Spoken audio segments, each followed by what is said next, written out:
அனைவருடைய கவனத்தை ஈர்த்துள்ள ஒரு செய்தி தற்போது அனைவரும் ஆவலோடு எதிர்பார்த்து கொண்டிருக்கின்ற ஒரு செய்தியாக இன்றைய தினம் பதிவான செய்தி இது. இன்றைய தினம் முன்னாள் ஜனாதிபதி ரணில் விக்ரமசிங்க குற்றப்புலனாய்வு திணைக்களத்துக்கு காலை வேளையிலே சென்றிருந்தார் வாக்குமூலம் பதிவு செய்வதற்காக. இந்த நிலையிலே குற்றப்புலனாய்வு திணைக்களத்தினர் முன்னாள் ஜனாதிபதி ரணில் விக்ரமசிங்கவை கைது செய்து தற்போது நீதிமன்றத்தில் ஆஜர்படுத்தி இருக்கிறார்கள். இது தொடர்பான விரிவான தகவல்களோடு எங்களோடு இணைந்து கொள்கிறார் ரியாஸ் ஆரிஸ். வணக்கம் ரியாஸ்.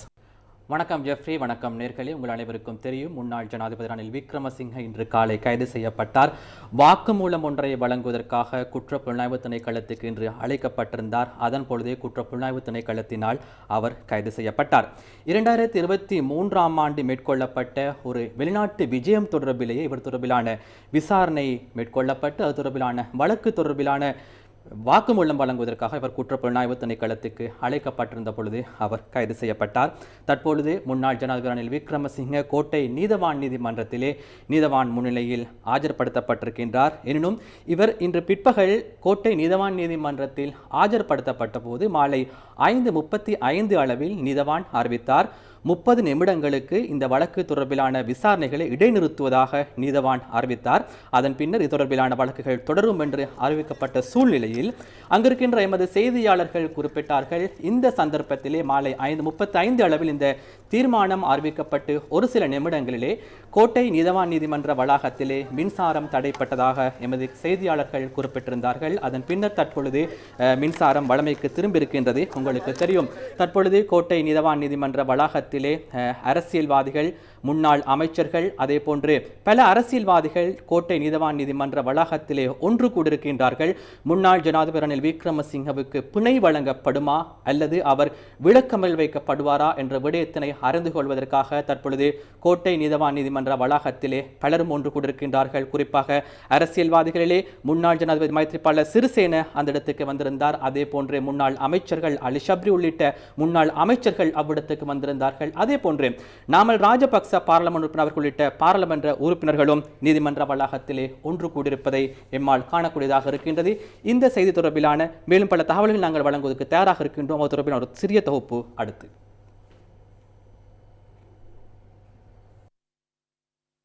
குற்றப்புலனாய்வு திணைக்களம் விடுத்த அழைப்புக்கு ஏற்ப முன்னாள் ஜனாதிபதி ரணில் விக்ரமசிங்க இன்று காலை 9 மணி அளவில் குற்றப்புலனாய்வு திணைக்களத்துக்கு சென்றார்.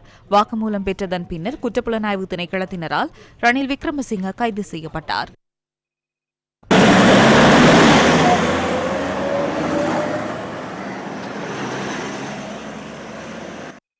இன்று மாலை கடுமையான பாதுகாப்புக்கு மத்தியில் அவர் கோட்டை நீதவான் நீதிமன்றத்துக்கு அழைத்து வரப்பட்டார்.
நீதிமன்ற வளாகத்தில் அரசியல்வாதிகள் உள்ளிட்ட பலர் கூடியிருந்தனர்.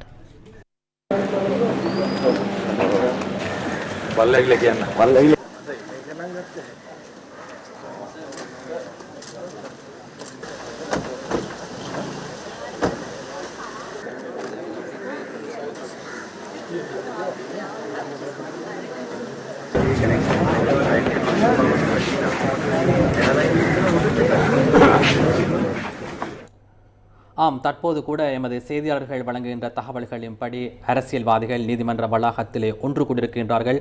நாங்கள் தற்பொழுது எமது செய்தியாளருடன் தொடர்பு கொண்ட பொழுது மாலை 5:35 அளவில் 30 நிமிடங்களுக்கு நீதிமன்ற நடவடிக்கைகள் ஒத்திவைக்கப்பட்டதாக அறிவிக்கப்பட்டு நீதிமன்ற நடவடிக்கைகள் இடைநிறுத்தப்பட்டாலும் இதுவரையிலே விசாரணைகள் இன்னும் ஆரம்பிக்கப்படவில்லை என்பதுதான் அங்கிருக்கின்ற எமது செய்தியாளர்கள் தெரிவிக்கின்றார்கள். ஆகவே அது தொடர்பிலான விரிவான தகவல்களை நாங்கள் எமக்கு கிடைக்கின்ற போது வழங்குவதற்கும் தயாராக இருக்கின்றோம்.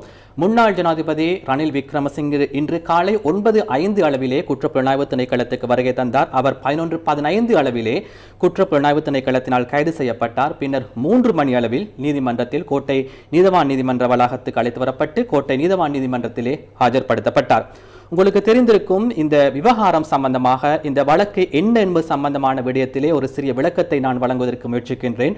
குறிப்பாக இந்த வழக்கு மாலை 3 மணி அளவிலே நீதவான் நீதிமன்றத்திலே கோட்டை நீதவான் நீதிமன்றத்திலே ரணில் விக்ரமசிங்கே ஆஜர்படுத்தப்பட்ட போது அரசு தரப்பிலே பிரதி சொலிசிட்டர் ஜெனரல் சட்டமாதிபர் திணைக்களம் சார்பில் பிரதி சொலிசிட்டர் ஜெனரல் திலீப பீரிஸ் அரசு தரப்பிலிருந்து ஆஜராகியிருந்தார். அதே போன்று முன்னாள் ஜனாதிபதி ரணில் விக்ரமசிங்கே சார்பில் ஜனாதிபதி சட்டத்தரணி அனுஜ பிரேமரத்ன அவர்கள் ஆஜராகியிருந்தார்கள். இந்த சந்தர்ப்பத்திலே அரசு தரப்பிலிருந்து பிரதி சொலிசிட்டர் ஜெனரல் திலீப பீரிஸ் பல விடயங்களை நீதவான் முன்வைத்திருந்தார். அதிலே இந்த விடயம் எவ்வாறு இடம்பெறுகின்ற விடயத்தினை அவர் தெளிவாக அந்த நீதிமன்ற விசாரணையின் போது குறிப்பிட்டிருந்தார். 2023 ஆண்டு செப்டம்பர் மாதம் 22 மற்றும் 23 தேதிகளில் 166 லட்சம் ரூபாய் செலவிட்டு ஒரு அரச விஜயம் என்று கூறி தனிப்பட்ட விஜயத்தினை முன்னாள் ஜனாதிபதி ரணில் விக்ரமசிங்கே மேற்கொண்டிருப்பதுதான் இவருக்கு எதிராக சுமத்தப்படுகின்ற குற்றச்சாட்டு. இந்த குற்றச்சாட்டை குர்நாகல் பகுதியைச் சேர்ந்த எஸ் கருணாரத்ன என்பவர் முதலிலே ஜனாதிபதி செயலகத்திலே முறைப்பாடு செய்கின்றார். அதன் பின்னர் ஜனாதிபதி செயலகத்திலே உள்ளக கணக்காய்வு ஒன்று ஆடிட் ஒன்று இடம்பெறுகின்றது. அதன் பின்னர் இந்த விடயம் சட்டமாதிபர் திணைக்களத்திலே முறைப்பாடு செய்யப்படுகின்றது. சட்டமாதிபர் திணைக்களம் 33 சாட்சியங்களை பதிவு செய்து இந்த 33 சாட்சியங்களிலும் இலங்கை ஜனநாயக சோசலிச குடியரசின் 8வது நிறைவேற்று அதிகாரம் கொண்ட ஜனாதிபதியான ரணில் விக்ரமசிங்கவை கைது செய்வதற்கான போதுமான சாட்சியங்கள் இருப்பதாக குற்றப்புலனாய்வு திணைக்களம் தீர்மானிக்கின்றது. அதன் அடிப்படையில் தான் குற்றப்புலனாய்வு திணைக்களம் முன்னாள் ஜனாதிபதிக்கு அழைப்பு விடுக்கின்றது. அதாவது திணைக்களத்திலே ஆஜராகும் பொழுது இதன் அடிப்படையில் தான் முன்னாள் ஜனாதிபதி ரணில் விக்ரமசிங்கே கைது செய்யப்பட்டிருக்கின்றார். அதே போன்று 2023 ஆண்டு 9 மாதம் 13 தேதியிலிருந்து 20 தேதி வரை முன்னாள் ஜனாதிபதி ரணில் விக்ரமசிங்கே ஒரு அரச விஜயத்தை உத்தியோகபூர்வ விஜயம் மேற்கொள்கின்றார். அதாவது கியூபா மற்றும் அமெரிக்காவுக்கான ஒரு உத்தியோகபூர்வ விஜயத்தினை 9 மாதம் 13 தேதியிலிருந்து 20 தேதி வரை மேற்கொள்கின்றார். அதன் பின்னர் அந்த விஜயத்தின் பொழுது ஜனாதிபதி செயலகம் மற்றும் போலீஸ் திணைக்களத்திலிருந்து 10 பேர் அதிலே கலந்து கொள்கின்றார்கள். இந்த நிலையிலே தனது மனைவியினுடைய பட்டமளிப்பு விழா ஒன்றிலே இங்கிலாந்திலே நடைபெற்ற ஒரு பட்டமளிப்பு விழாவிலே இவர்கள் கலந்து கொள்கின்றார்கள். இந்த பட்டமளிப்பு விழா 22 மற்றும் 23 தேதிகளில் இங்கிலாந்தில் ஒரு பல்கலைக்கழகத்தில் இடம்பெறுகின்றது.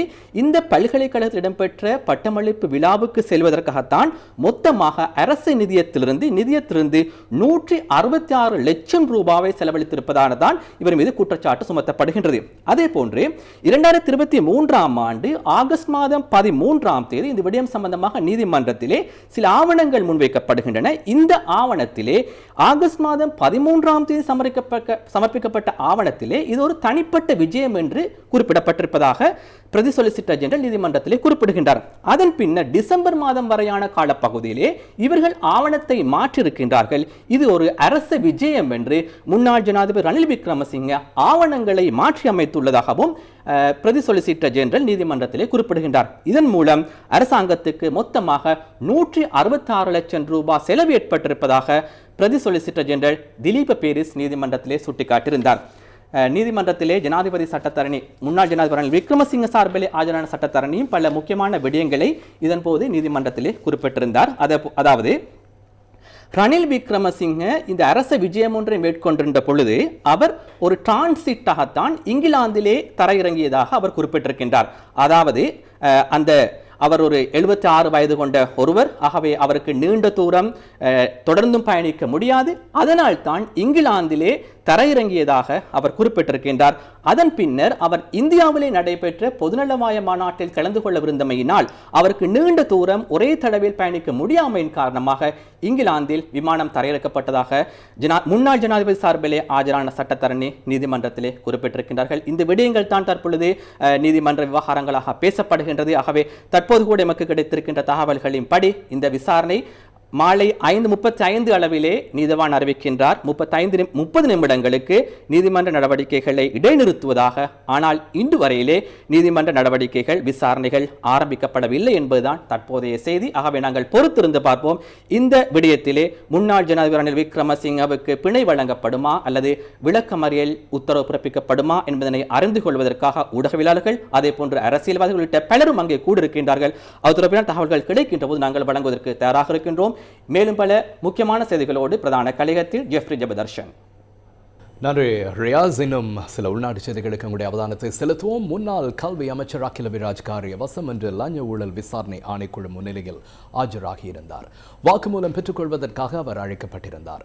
2019-2020 காலப்பகுதியில் சிறிகொத்தாவில் உள்ள ஐக்கிய தேசிய கட்சியின் தலைமையகத்தில் புனரமைப்பு பணிகளுக்கு அரச பொறியியல் கூட்டுத்தாபன ஊழியர்களை ஈடுபடுத்தியமை தொடர்பிலான விசாரணைக்கு வாக்குமூலம் வழங்குவதற்காக அவர் லஞ்ச ஊழல் விசாரணை ஆணைக்குழு முன்னிலையில் ஆஜராகியிருந்தார்.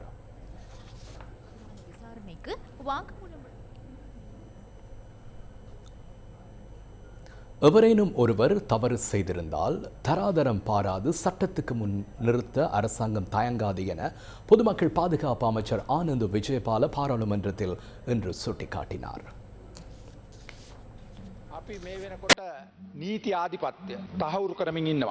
நாம் தற்போது சட்டவாட்சியை உறுதி செய்து கொண்டிருக்கின்றோம். நீதி நியாயத்தை இந்த சமூகத்துக்கு வழங்குவோம். இன்று தராதரம் பாராது அனைவருக்கும் சட்டம் ஒரே விதமாக நடைமுறைப்படுத்தப்படுவதை நீங்கள் காண்கின்றீர்கள். அது போலீஸ் மாதிபராகவோ பிரதி போலீஸ் மாதிபரோ பாராளுமன்ற உறுப்பினரோ அமைச்சரோ முன்னாள் ஜனாதிபதியோ என யாராக இருந்தாலும் பரவாயில்லை. சட்டத்துக்கு முன்பாக எவரேனும் ஒருவர் தவறிழைத்திருந்தால் அவரை சட்டத்துக்கு முன்னிறுத்த அரசாங்கம் எப்போதும் தயங்கப் போவதில்லை. சட்டம் தராதரம் பார்த்து நடைமுறைப்படுத்தப்படும் ஒன்றல்ல. இது தராதரம் பாராது இடம்பெறும் ஒரு விடயமாகும். ஆகவே ஒரு குற்றம் இடம்பெறும் போது அந்த குற்றத்தால் பாதிக்கப்பட்டவர்களுக்கு நீதி வழங்கப்பட வேண்டும் என்பதை நீங்கள் அறிவீர்கள். குற்றவாளிகளுக்கு எதிராக சட்டம் நடைமுறைப்படுத்தப்பட வேண்டும். அதுவே தேசிய மக்கள் சக்தியின் பிரதான நோக்கமாகும். லஞ்சம், ஊழல் மற்றும் மோசடி தொடர்பில் பல விசாரணைகள் ஆரம்பிக்கப்பட்டுள்ளதை நீங்கள் அறிவீர்கள். பாதிக்கப்பட்ட அனைவருக்கும் நீதி வழங்கப்படும் என்பதை இந்த நாட்டுக்கு நாம் உறுதியளிக்கின்றோம். லசந்த விக்ரமதுங்கவின் கொலை 2009ஆம் ஆண்டளவில் புதைக்கப்பட்டது. ஆதாரங்கள் அளிக்கப்பட்டுக் கொண்டிருந்தன. அந்த விசாரணைகளை நாம் மீண்டும் ஆரம்பித்துள்ளோம். கீத் நோயார் தாக்கப்பட்ட சம்பவம் தொடர்பிலான விசாரணைகள் நிறைவடைந்துள்ளன. விசாரணைகள் ஆரம்பிக்கப்பட்டது மாத்திரமன்றி விசாரணைகள் நிறைவுறுத்தப்பட்டு அது சட்டமா அதிபரிடம் ஒப்படைக்கப்பட்டுள்ளது. அதேபோன்று ஊடகவியலாளர் எக்னலிகூட கடத்தப்பட்டமை அல்லது காணாமலாக்கப்பட்ட சம்பவம் தொடர்பில் தற்போது 3 அடங்கிய மேல் நீதிமன்றத்தில் வழக்கு விசாரணை முன்னெடுக்கப்படுகின்றது. சந்தேக நபர்கள் பிணையில் விடுவிக்கப்பட்டிருந்தனர். சந்தேக நபர்கள் மற்றும் சாட்சியாளர்களுக்கு அச்சுறுத்தல் விடுத்த குற்றச்சாட்டில் பிரிகேடியர் ஒருவர் விளக்கமறியலில் வைக்கப்பட்டுள்ளார். உயிர்த்த ஞாயிறு தாக்குதல் விசாரணைகளும் உரிய முறையில் முன்னெடுக்கப்படுகின்றது. இது தொடர்பில் யாரும் சந்தேகம் கொள்ள தேவையில்லை. உயிர்த்த ஞாயிறு தாக்குதல் விசாரணையை சரியான பாதைக்கு இட்டுச் சென்றுள்ளோம்.